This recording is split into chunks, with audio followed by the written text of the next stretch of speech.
तो अब next part में अपन पढ़ेंगे विशिष्ट संयोजी ऊतक। इसमें क्या आ रहा है, अस्थि, जिसमें पाई जा रही है आधात्री कोशिका और तंतु। आधात्री जो है म्यूकोपॉलीसैकेराइड ओसिन प्रोटीन से निर्मित कोशिका, इसमें पाई जा रही है ऑस्टियोब्लास्ट, ऑस्टियोसाइट, ऑस्टियोक्लास्ट और कोलेजन तंतु पाए जा रहे हैं। अब यहाँ पे जो है धमनी, शिरा, तंत्रिकाएं, लसिका वाहिनियाँ, हैवर्शियन नलिका, लेक्यूने, आधात्री, ये जो व्यवस्था है ना लेक्यूने वाली, जो उसको अपन लेमिले कह रहे हैं। गुहिका में ऑस्टियोसाइट कोशिका पाई जा रही है, पेरियोस्टियम, ऑस्टियोब्लास्ट, एंडोस्टियम, ये सब पाए जा रहे हैं। ऑस्टियोसाइट है और इसके ये जो गुहिका या लेक्यूने में पाई जा रही है। फिर उपास्थि या अस्थि में अंतर क्या होता है वो पढ़ेंगे। तो उपास्थि या कार्टिलेज, तो इसमें रक्त आपूर्ति केवल आवरण में होती है। उपास्थि की वृद्धि केवल बाहर से अंदर की ओर होती है, यूनिडायरेक्शनल ग्रोथ। और प्रत्येक गुहिका में 1 से 4 उपास्थि अणु या कॉन्ड्रोसाइट्स पाए जाते हैं। अस्थि, इसमें रक्त आपूर्ति अस्थि के आवरण एवं बीच में भी होती है। अस्थि की वृद्धि अंदर से बाहर एवं बाहर से अंदर की ओर भी होती है, बाई डायरेक्शनल ग्रोथ होती है। प्रत्येक गुहिका में एक ही अस्थि अणु या ऑस्टियोसाइट पाया जाता है। अब यहाँ पे होगा ये लाल अस्थि मज्जा या रेड बोन मेरो, पीली अस्थि मज्जा या येलो बोन मेरो, शीर्ष एपिफाइसिस, गर्दन मेटाफाइसिस, डायाफाइसिस और एपिफाइसिस। एपिफाइसियल पेट अस्थि की हाइट को बढ़ाने का कार्य करती है। आरबीएम का कार्य रक्त कोशिकाओं का निर्माण या हिमोपोइसिस में हेल्प करती है। और येलो बोन मेरो वसा संग्रहण का कार्य करती है। हैवर्शियन नलिका पाई जा रही है इसमें बोन में। और वॉकमैन नलिका, ये क्या होती है, हैवर्शियन केनाल जिससे आपस में जुड़ी होती है उसको वॉकमैन नलिका कहते हैं। फिर है एपिफाइसियल प्लेट में ओस्टियोब्लास्टिक प्रक्रिया यानी कि अस्थि निर्माण की प्रक्रिया होती है। यह प्लेट किशोरावस्था के बाद नष्ट हो जाती है और एक समय पर खत्म हो जाती है। यही कारण है कि किशोरावस्था के बाद बहुत लंबाई नहीं बढ़ती है और एक समय पर लंबाई बढ़नी बंद हो जाती है। अब अपन पढ़ेंगे अस्थि के कार्य। तो अस्थि के क्या का कार्य है, शरीर को ढांचा या शेप प्रदान करना, शरीर का भार उठाती है, अंतरंग या विसरल ऑर्गन्स को सुरक्षा प्रदान करना, खनिज कैल्शियम, मैग्नीशियम, फॉस्फेट का संग्रहण करना, हिमोपोइसिस में भूमिका, वसा संग्रहण, गमन और संचलन में मदद करना, कंकाली पेशियों को जुड़ने के लिए सतह प्रदान करने का कार्य करती है। तो जो जंतु ऊतक होते हैं उसको अपन ने डिटेल में पढ़ लिया। ऊतक क्या होते हैं, ऊतक के प्रकार कौन कौन से, उनके प्रकार को भी डिटेल में पढ़ लिया। अब अपन कॉकरोच और मेंढक की बाह्य आकार की पढ़ेंगे, ठीक है। तो कॉकरोच जो है वो उसका कौन सा जगत या किंगडम होता है, प्राणी या एनिमिलिया, संघ या फाइलम ऑर्थ्रोपोडा, वर्ग या क्लास इंसेक्टा, वंश या जीनस पेरिप्लेनेटा और जाति या स्पीशीज होती है इसकी अमेरिकाना, ठीक है। तो कॉकरोच जो है एक चमकदार भूरे अथवा काले रंग के सपाट शरीर वाले प्राणी है। उष्णकटिबंधीय भाग में चमकीले पीले, लाल तथा हरे रंग के कॉकरोच अक्सर दिखाई दे जाते हैं। इनका आकार 1/4 है, 3 इंच 0.6 से 7.6 सेंटीमीटर होता है। सामान्य वयस्क कॉकरोच जाति पेरिप्लेनेटा अमेरिकाना का 34 से 53 मिलीमीटर लंबाई होती है। ये रात्रिचर सर्वभक्षी प्राणी है तथा नम सतह पर मिलते हैं। मनुष्यों के घर में रहकर यह गंभीर पीड़ा एवं अनेक प्रकार के रोगों के वाहक है। अधर या वेंट्रल, जमीन के और वाला भाग जो है वो वेंट्रल, जमीन के विपरीत दिशा में डोर्सल या पृष्ठ, आगे की ओर एंटीरियर या अग्र और पोस्टीरियर पीछे की ओर। ये अपन देख सकते हैं जैसे कोई भी मतलब जानवर वगैरह है तो इसमें अग्र भाग ये हो गया, पश्ची हो गया, पृष्ठ हो गया, अधर हो गया और पार्श्वी हो गया, ठीक है। अब अपन कॉकरोच की बाह्य आकार की और आंतरिक आकार की के बारे में पढ़ेंगे। तो बाह्य आकार की एक्सटर्नल मॉर्फोलॉजी, किसी भी जीव की बाह्य संरचनाओं का अध्ययन बाह्य आकार की है। आंतरिक आकार की एनाटोमी, किसी भी जीव के आंतरिक अंगों की संरचनाओं का अध्ययन जो है एनाटोमी।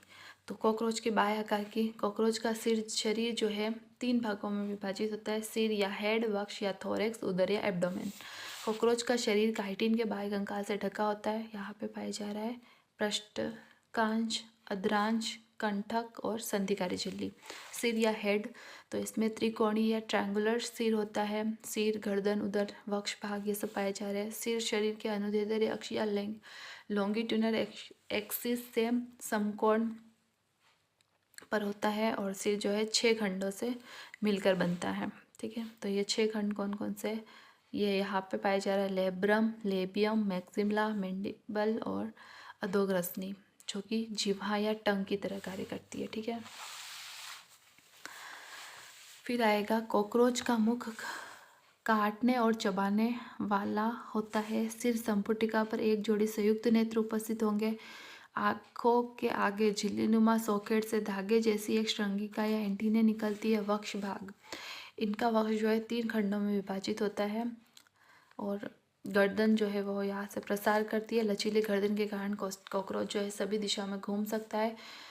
अग्रवक्षीय खंड या प्रोथोरेसिक सेगमेंट, फिर सेकेंड होगा मध्य वक्षीय खंड या मीजोथोरेसिक सेगमेंट और फिर थर्ड होगा पश्चवक्षीय खंड या मेटाथोरेसिक सेगमेंट। प्रत्येक वक्षीय खंड में एक जोड़ी टांगे होती है। प्रत्येक टांग के 5 भाग होते हैं, कोक्सा या कक्षांग, ट्रोकेंटर, शिखरक, फीमर या उर्विका, टीबिया या अंतः जंगिका, टार्सस या गुल्फ। कॉकरोच के वक्ष से 2 जोड़ी पंख निकलते हैं, अग्रपंख या फोर विंग्स, मध्यवक्षीय पंख या मीजोथोरेसिक विंग्स, प्रवार या टेगमेन, और बड़े ये जो अग्रपंख है वो बड़े अपारदर्शी गहरे रंग के और विश्राम अवस्था में पश्च पंखों को ढकने का कार्य करते हैं।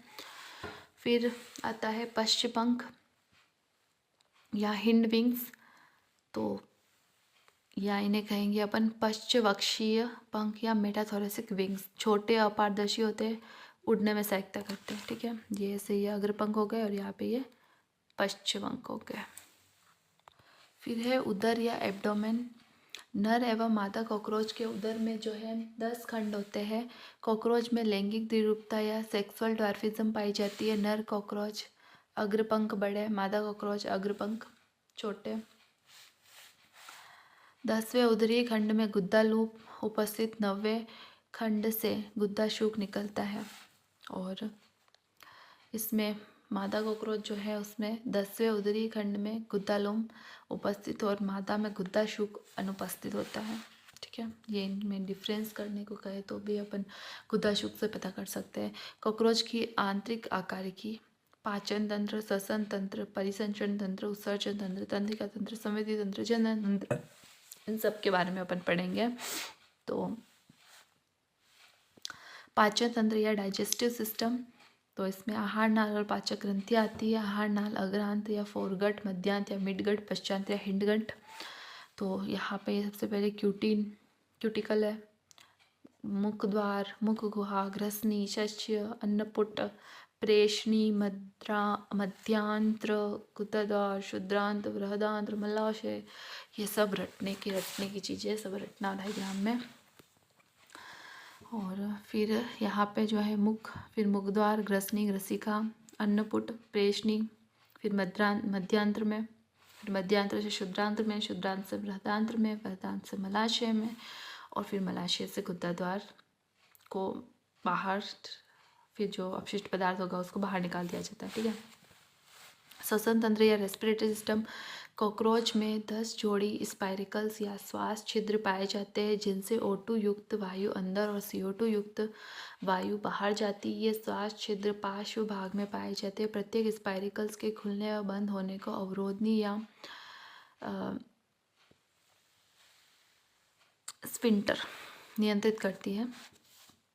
यहाँ पे भी श्वास छिद्र, श्वासनाल, ग्रसनी मतलब श्वसनिका, ये सब है। परिसंचरण पथ बंद प्रकार का में हृदय से उत्तक, ये यहाँ पे जा रही है। खुले प्रकार में रक्तवाहिनियाँ पूर्ण विकसित नहीं होगी। कॉकरोच में जो है परिसंचरण तंत्र खुले प्रकार का होता है।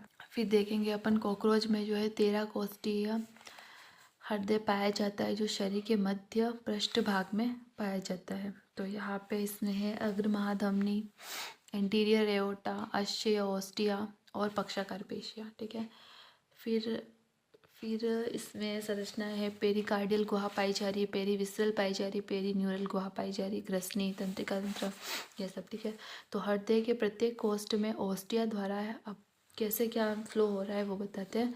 तो हृदय के प्रत्येक कोष्ठ में आच्छे यानी कि ओस्टिया द्वारा हीमोलिम्फ का प्रवेश एवं हृदय में पश्च ओस्ट से अग्र ओस्ट की ओर हीमोलिम्फ की गति। फिर अग्र ओष्ठ से अग्र महाधमनी द्वारा हेमोलिम्फ का सिर भाग में प्रवेश, फिर सिर से हेमोलिम्फ का पेरिन्यूरल गुहा में प्रवेश, फिर पेरीविस्रल साइनस में, फिर पेरिकार्डियल साइनस में। तो हेमोलिम्फ या रुधिर लसिका ये क्या होता है? सफ़ेद रंग का तरल पदार्थ जिसमें भोज्य पदार्थ या उत्सर्जी पदार्थ पाए जाते हैं और आरबीसी अनुपस्थित होती है। अब पढ़ेंगे अपन कॉकरोच का उत्सर्जन तंत्र। इसमें जो है 100 से 150 पीली मेलपी की नलिकाएं उपस्थित होती है मध्यांत्र और पश्चांत्र की संधि पर। ठीक है। अन्य इसमें वसा पिंड, यूरिकोस ग्रंथि, व्रकाणु कोशिका ये सब पाए जा रहे हैं। पेरीविस्रल गुहा, रुधिर लसिका, रटने की चीज़ें सब।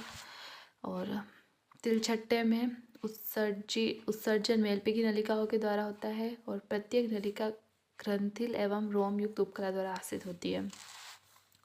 तंत्रिका ऊतक या नर्वस टिश्यू। तो कॉकरोच का तंत्रिका तंत्र 10 गुच्छिकाओं या गैंग्लियंस का बना होता है। इसका तंत्रिका तंत्र अधर भाग में होता है। 10 गुच्छिकाएं हैं। एक जो है अधिग्रसिका गुच्छिका या सुप्रा एसोफेजियल गैंग्लियन सिर भाग में उपस्थित, 3 जो है वक्षीय भाग में उपस्थित होगी और 6 जो है वो उदर भाग में उपस्थित होगी। न्यूरॉन के कोशिकाकार के समूह गुच्छिका या गैंग्लियन है और ये इसकी संरचना। फिर अपन देखेंगे कि कॉकरोच का सिर जो है काटने पर भी वह 1 हफ्ते तक जिंदा रह सकता है, क्योंकि उसके सिर में तंत्रिका तंत्र का बहुत छोटा भाग ही उपस्थित होता है। सिर काटने पर मुखांग भी कट जाते हैं, जिसके कारण ये खाना नहीं खा सकता और हफ्ते भर में ही मर जाता है। ठीक है। संवेदी तंत्र, एक जोड़ी संयुक्त नेत्र उपस्थित है, एक जोड़ी श्रृंगिका है, स्पर्शक, कुतलूम ये सब उपस्थित है। संयुक्त नेत्र, प्रत्येक नेत्र में 2000 षटकोणीय नेत्रांशक होते हैं। मोजेक दृष्टि या मोजेक विजन क्या होता है? अधिक सुग्राह्यता, हाई सेंसिटिविटी और लेस रिजोल्यूशन, विभेदन कम। अब पढ़ेंगे इसका जनन तंत्र। तो कॉकरोच जो है एक लिंगी होता है और नर एवं मादा इसमें अलग अलग होते हैं। नर जनन तंत्र देखते हैं अपन। इसमें संरचना, वृषण पाया जा रहा है, शुक्रवाहिनी पाई जा रही है, स्खलन नलिका, फेलिक या कॉन्ग्लोबेट ग्रंथि पाई जा रही है, मशरूम ग्रंथि पाई जा रही है, शुक्राशय पाया जा रहा है, डायाफिलोमियर, ये इधर बायाफिलोमियर, ये अदर फिलोमियर, शुक्राणु बाहर, नरजनन चित्र, ये हो गया नरजनन का। में एक जोड़ी वृषण है, शुक्राणु का निर्माण शुक्रवाहिका में, फिर शुक्राशय में। ठीक है। यहाँ पे शुक्राशय जो पार्ट है वहाँ पे शुक्राणु का अस्थायी रूप से संग्रहण होता है। ठीक है। फिर स्खलन नलिका में और वहाँ से नरजनन छिद्र में। अब यहाँ पे आवरण पाए जा रहे हैं। फर्स्ट आवरण मशरूम ग्रंथि से, सेकेंड आवरण स्खलन ग्रंथि से और थर्ड आवरण फेलिक ग्रंथि से। ठीक है। फेलोमियर्स, तो ये क्या होती है? ये नर जनन छिद्र के चारों ओर पाई जाती है, जो शुक्राणुधर को मादा जननांग तक पहुंचाती है। काइटिन की 3 संरचनाएं पाई जा रही, दाएं बाएं और अधर। फिर टिटिलेटर्स या शिशन खंड क्या होते हैं? ये मैथुन के दौरान शुक्राणुधर के परिवहन में मदद करते हैं। फिर ये हो गया अपना मादा जनन तंत्र। इसमें अंडाशय पाया जा रहा है, अंडाशय नलिका है, अंडवाहिनी, स्पर्मेथिके, जनन कोष्ठ, श्लेष्मक ग्रंथि, योनि, देन यहाँ पे ये जनन कोष्ठ है, निषेचन होता है। ठीक है। फिर जो है श्लेष्मक ग्रंथियों के स्त्राव से अंड कवच बनता है। मादा कॉकरोच 9 से 10 अंड कवच में, प्रत्येक अंड कवच में 14 से 16 निषेचित अंडे किसी आर्द्र जगहों या दरारों में रख देती है जहाँ भोजन उपलब्ध हो। निषेचन डिम्फ नोट अर्भक 13 बार कायांतरण से वयस्क बन रहा है। मेटाबोलस परिवर्तन कहेंगे इसको, अर्भक। इनमें जो है पंख नहीं होते और आकार में छोटे होते हैं। कॉकरोच पढ़ लिया। अब बढ़ेंगे अपन मेंढक के बारे में। तो मेंढक का जगत कौन सा है? प्राणी। संघ या फाइलम है कॉर्डेटा। वर्ग या क्लास है उभयचर या एम्फीबियंस। गण या ऑर्डर है एन्यूरा। कुल या फैमिली है रेनिडी। वंश है यहाँ पे राना और जाति है टिग्रिना। तो ये क्या होते हैं? उभयचर होते हैं, दोनों जगह जल थल सब जगह रहता है। पश्चपात जो होते हैं उसमें जालीनुमा पेड़ पाए जाएंगे जो कि क्षेत्रफल बढ़ाते हैं, अग्रपात में नहीं उपस्थित है। फिर मेंढक जो है असमतापी अनियत तापी होते हैं, कोल्ड ब्लेडेड पोइकिलोथर्मा होते हैं, यानी कि इनके शरीर का तापमान वातावरण के अनुसार बदलता नहीं है, नियत रहता है। मेंढक के शरीर का ताप ठंड एवं गर्मी में वातावरण के अनुसार मतलब बदलता है, वही कम और ज़्यादा होता है, जिससे बचने के लिए ये गहरे गड्ढों में चले जाते हैं।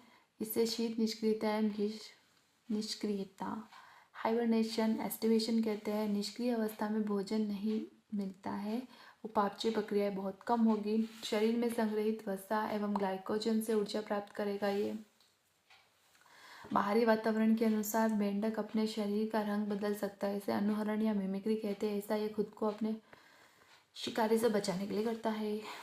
उदाहरण हो जाएंगे, घास में ये हरे तो मिट्टी में उसके रंग में मिल जाते हैं। इस प्रक्रिया को छद्म वारण कहा जाता है। नर मेंढक छोटे और पतले होते हैं। वाग कोश या वोकल से उपस्थित होंगे, जिससे वो टर टर की आवाज़ करेंगे और अपनी मादा को अपनी ओर आकर्षित करेंगे। इससे ये मादा मेंढक को बुलाते हैं। अग्रपाद की पहली उंगली में मैथुना या कॉपुलेटरी पेड्स पाए जाते हैं, जिससे जो मादा होती है उसको पकड़ने का कार्य करते हैं। ठीक है, मैथुन के समय मादा मेंढक बड़े और चौड़े होते हैं। वाग कोश इसमें अनुपस्थित है और मैथुनांग भी इसमें अनुपस्थित होते हैं। फिर इसकी बाह्य करके देखेंगे तो मेंढक के शरीर में 2 भाग होते हैं, सिर या हेड और धड़। अब एक वयस्क मेंढक में गर्दन और पूंछ नहीं होती है। मेंढक के शरीर का पृष्ठ भाग धानी हरे कलर का होता है और धानी हरे रंग का होता है बताए तो, और जिसमें गहरे रंग के धब्बे पाए जाते हैं। फिर इनकी त्वचा जो होती है वो पतली आर्द्र श्लेष्मा युक्त होती है। इनकी त्वचा में श्लेष्मा ग्रंथियाँ पाई जाती है। मेंढक की त्वचा नमी युक्त गैसों का परिवहन विनिमय करती है। तेज धूप में त्वचा की नमी वाष्पीकृत हो जाएगी, त्वचा सूख जाएगी, जिससे गैसों का विनिमय नहीं होगा और कॉकरोच मर जाएगा। ठीक है, अब इसमें अग्र भाग में मुख पाया जा रहा है, पश्चिम भाग में बाहर की ओर निकले हुए 6 नेत्र और 1 जोड़ी नासा छिद्र। ठीक है, नेत्र में 3 पलकें पाई जाएगी। ऊपरी पलक स्थायी होती है, निचली पलक जो है गति करती है, और तीसरी निमेशक पटल या निक्लेटिंग मेम्ब्रेन जो कि पानी में नेत्र को ढकती है, जिससे ये नेत्र खोल कर तैर सकते हैं। इनमें त्रिकोणीय सिर पाया जाता है। टिम्पेनम कर्णपट जो झिल्लीनुमा होता है। धड़ 2 जोड़ी उपांग पाए जा रहे हैं। अग्रपाद में 4 उंगलियां होती है, पश्चपाद में 5 उंगलियां होती है। आंतरिक आकार की पाचन तंत्र, आहार नाल, सहायक पाचक ग्रंथियां यकृत, अग्नाशय है। मुख से मुख गुहा से ग्रसनी में जाएगा, ग्रसनी से ग्रसिका में जाएगा भोजन। देन अमाशय से गृहिणी में, गृहिणी से शुद्रांत में, फिर मलाशय में, फिर अवस्कर में, और फिर अवस्कर द्वार में चला जाएगा। मेंढक जो होता है वो मांसाहारी होता है, इसलिए इसकी आहार नाल छोटी होती है। जो भी मांसाहारी होती है उनकी आहार नाल छोटी होती है ऑब्वियसली। मेंढक और मुखवा तो मुख से भोजन ग्रहण करते हैं। मुख गुहा में उपस्थित द्विपालित जिह्वा भोजन ग्रहण में मुख्य भूमिका निभाती है। द्विपालित जिह्वा अग्रभाग से जुड़ी होती है। फिर आएगा ग्रसनी एवं ग्रसिका। भोजन मुख गुहा से ग्रसनी द्वारा ग्रसिका में जाता है। फिर गर्दन अनुपस्थित होने के कारण ग्रसिका बहुत छोटी होती है। फिर आता है अमाशय। अमाशय की भित्ति में जठर ग्रंथियाँ पाई जाएगी। अब यहाँ पे मुख्य कोशिका और ऑक्जेंटिक कोशिका पाई जाएगी। मुख्य कोशिका एंजाइम पेप्सिनोजन का स्त्रावण करती है। ऑक्जेंटिक कोशिका एक्सियल अम्ल, छोटी आंत, पित्त रस में एंजाइम नहीं होते, वसा के बड़े अणु को तोड़ती है छोटे अणुओं में। और अग्नाशयी रस, प्रोटीन, शर्करा, पाचक ग्रंथियाँ, और ये इसका कुछ संरचना है, देख लें। फिर गृहिणी में भोजन का पाचन संपूर्ण होता है। शुद्रांत्र में पचित भोजन का अवशोषण होता है। मलाशय या रेक्टम अपचित एवं अपशिष्ट पदार्थ मलाशय में पहुंचते हैं। ये मलाशय अवस्कर में खुलता है। अवस्कर द्वार द्वारा शरीर अपशिष्ट पदार्थों को बाहर निकालता है। अब पढ़ेंगे मेंढक का श्वसन तंत्र। लार्वा जल में क्लोम या गिल्स द्वारा श्वसन। वयस्क थल पर आर्द्र त्वचा फेफड़ों से। मुख रसनी गुहा द्वारा श्वसन। जल में आर्द्र त्वचा द्वारा, गड्ढों में आर्द्र त्वचा द्वारा। ये रहा मेंढका। फिर इसका पढ़ेंगे अपन परिसंचन तंत्र या सर्कुलेटरी सिस्टम। मेंढक के वक्षीय गुहा में एक त्रिकोणीय हृदय इसके अधर में स्थित होता है। इसके हृदय से 2 कोष्ठ जुड़े होते हैं, कोरोनरी आर्टरियोसस अधर और साइनस वेनोसस पृष्ठ, धमनी कोष, धमनी शंकु एंड शिरा कोटर। ठीक है, और ये इसकी संरचना हृदय की। अब हृदय में मतलब परिवहन कैसे होगा वो पढ़ते हैं। तो शरीर के विभिन्न भागों से भी ऑक्सीजनित रक्त जो है अग्र और पश्चिमाशिरा में, फिर शिरा कोटर में, फिर दाएं आलन में, फिर नीलय में, फिर धमनी शंकु में, फिर फुफ्फुसीय धमनी में, फिर फेफड़े में, फिर फुफ्फुसीय शिरा द्वारा ऑक्सीजनित रक्त जो है बाएं आलन में जाएगा, फिर नीलय में जाएगा, फिर धमनी शंकु में जाएगा, फिर महाधमनी उसकी शाखा में जाएगा, और फिर जो है वापस शरीर के विभिन्न भागों में चला जाएगा। फिर शरीर द्रव्य या बॉडी फ्लूइड्स, रक्त और लसिका, प्लाज्मा प्रोटीन, जल 90%, रक्त कोशिकाएं, लाल रुधिर कोशिकाएं, श्वेत रुधिर कोशिकाएं, पट्टिकाणु, लसिका में प्रोटीन की मात्रा कम, आरबीसी अनुपस्थित। आरबीसी उभय उत्तल उत्तक कार्य, आरबीसी गैसों का परिवहन करने का कार्य करेगी। डब्ल्यूबीसी का कार्य होता है रक्षात्मक, और पट्टिकाणु या प्लेटलेट्स जो है रक्त स्पंदन का कार्य करती है। फिर ये सामान्य परिसंचरण, हृदय से अंग उत्तक में जा रहा है, निवाहिका में जो है हृदय से अंग फर्स्ट में, फिर अंग सेकंड में, फिर हृदय में जाता है। ठीक है, निवाहिका परिसंचरण भी 3 प्रकार के होंगे।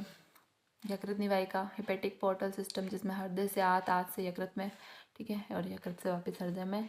वृक्क निवाहिका तंत्र या रीनल पोर्टल सिस्टम, इसमें हृदय से उदर अंग वृक्क या किडनी में, और फिर हृदय में, और हाइपोफाजियल में हृदय में। ठीक है, मेंढक का हृदय मायोजेनिक होता है, कॉकरोच का न्यूरोजेनिक। उत्सर्जित तंत्र, एक जोड़ी वृक्क, एक जोड़ी मूत्रवाहिनी, मूत्राशय, अवस्कर।